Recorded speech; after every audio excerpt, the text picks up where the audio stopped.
It's Saturday, June 23rd. Welcome to Pastor Bob Daily. It's been quite a week, hasn't it? I just finished yesterday doing my series called 5 Serious Flaws of the Modern Church, and I appreciate the loads of messages and emails that you sent to me.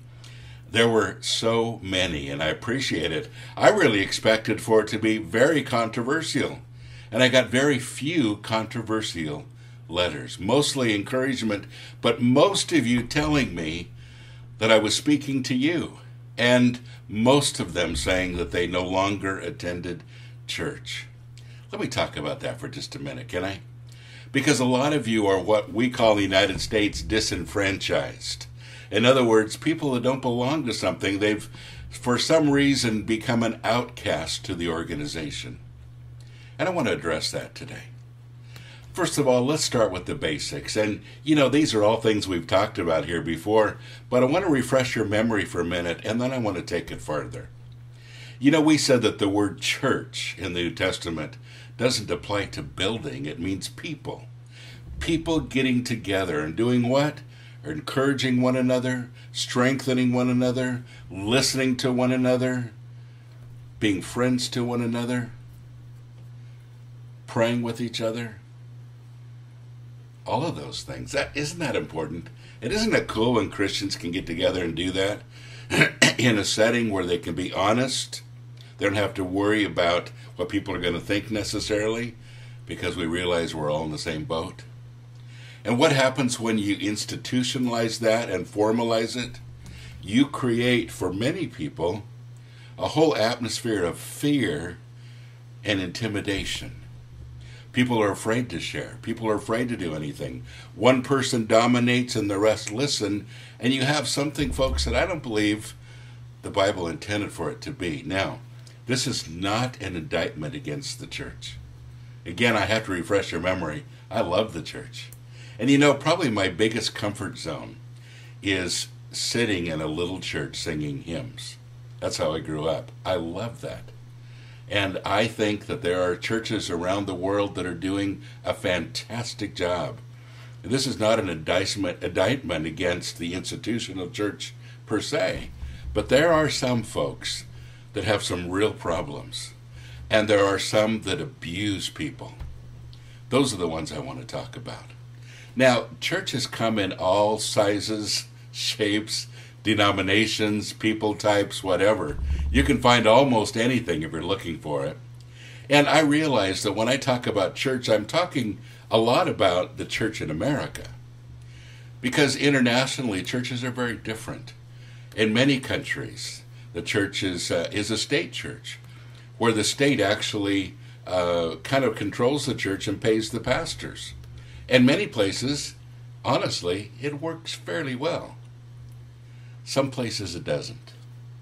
And I was reminded by some of my European friends that, some of the things that I said don't necessarily make a lot of sense in some European countries, because everybody attends the local state church. The cool thing is, though, that even if you attend and you don't get all of your needs met, you can still invite people home, and that's what I want to talk about.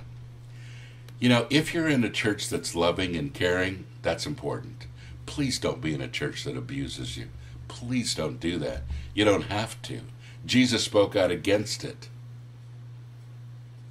But if you're in a church where your needs are being met, but all those little grandmothers don't quite understand you, they like their hymns and they don't like your rock music, it's not a good reason to leave necessarily. I love those little grandmothers. And the closer I get to the grandmother age, well, I am the grandfather age right now. But the closer I get to that part of my life, and I'm just a few months away from being an official senior citizen, I understand that mentality. I also understand that I'm a bit of a fish out of water. I'm one of the very few people my age that I know that likes, heavy metal, extreme music, as well as some of the more traditional stuff. But I understand also that if I wasn't in the middle of this movement, I probably wouldn't understand it either. And a lot of it comes down to taste.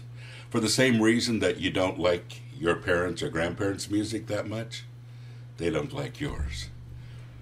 We don't have to agree on those things. It's not a reason to leave.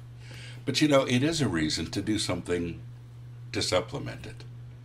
And folks, you can take something home. You know, get a group of people together in your house. Get them together at the local coffee shop. I have a Thursday night group here that meets at Starbucks. That's a great place. We're looking for another location right now. You know, there are so many different ways you can do it. I've been to church groups that meet in pubs in Europe. There's so many different ways of doing church. Again, people meeting together just as people to talk and to relate their faith and encourage one another. And that's what we need to do. You see, that's what Christ told us to do.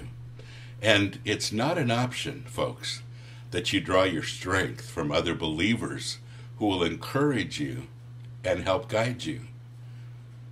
And folks, it's also not an option that you stay in a place where you're being abused. And I hope today, after a result of these last 5 days, that you will make healthy decisions for your life. Don't stay in a place that abuses you, but don't just stay away from everything because you've gotten hurt in one or two places. Find something that is going to be a blessing for your life. And if you can't find something, invite some friends over and start something. That's the greatest thing, folks. It doesn't really matter what it looks like.